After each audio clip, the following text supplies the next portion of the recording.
ঘরে বাস করে কারা হায় মনে জানো না। একটা সুর একটা শব্দকে যত্ন করে থ্রো করা এটা খুব ইম্পর্টেন্ট। বাম চোখে মানে একটুকু দেখি না, আর ডান চোখে একটু ঝাপসা দেখি।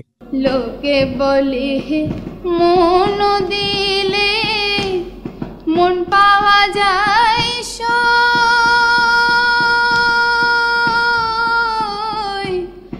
আমি বলি না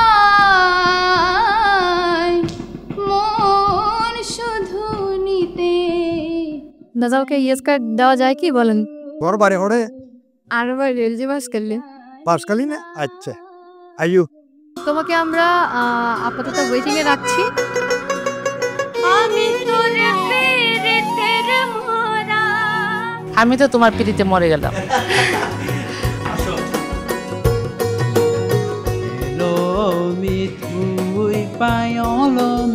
আমার মনে হচ্ছে আপনি আরেকটু প্র্যাকটিস করেন। লালন বলে জাতির গিরু। তুমি খুব সুন্দর করে সেজে আসছো, বলতেও ভালো লাগছে না যে তুমি একটু তোমার সুরটা কোনো জায়গায় লাগছে না আর কি। একলা বসে বিরহ বাসে। ঠিক আছে, সমস্যা নেই, আপনি থাকেন আমাদের সাথে। সাদলো বানাইলাম ওরে বৈরাগী। আপনার মানে ইচ্ছা শক্তি আমার দেখে খুব ভালো লাগছে। তুই যদি আমার হইতি। ঠিক আছে সুকন্যা, আপনি আমাদের সঙ্গে থাকুন।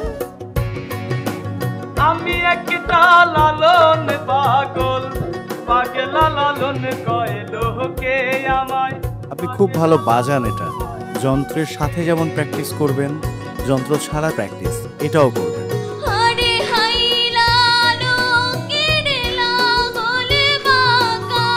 একটু বোধহয় নার্ভাস হয়ে গেছেন বোধহয়। আর এত প্রেশার দিয়ে গাইবেন না, আরো চেষ্টা করতে হবে।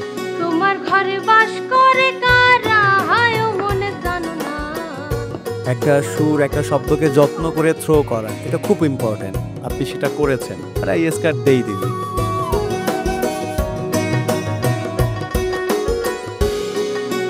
আমি যার বাসি ভালো কাজলের চেয়েও কালো। আর একটু ভালো করে প্র্যাকটিস করতে হবে। হ্যাঁ,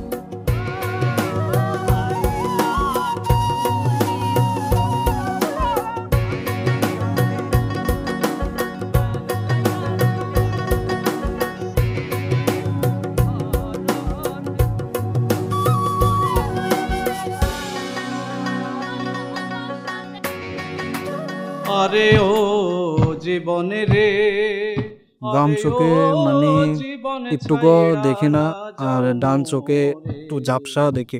গান শিখছেন কোথাও? স্যার আসলে ওরকম টিচার নাই, সৃষ্টিকর্তা যতটুকু শক্তি দিয়েছে। ঠিক আছে, আপনি গান গেয়েছেন, আমাদের মানে ভীষণ রকম মনে হয়েছে আপনার মধ্যে যে আবেগটা, ইমোশনটা খুব ভালো, ভীষণ ভালো। সুরও গেছেন আপনি। আপনাকে আমরা একটা ওয়েটিং কার্ড দিচ্ছি।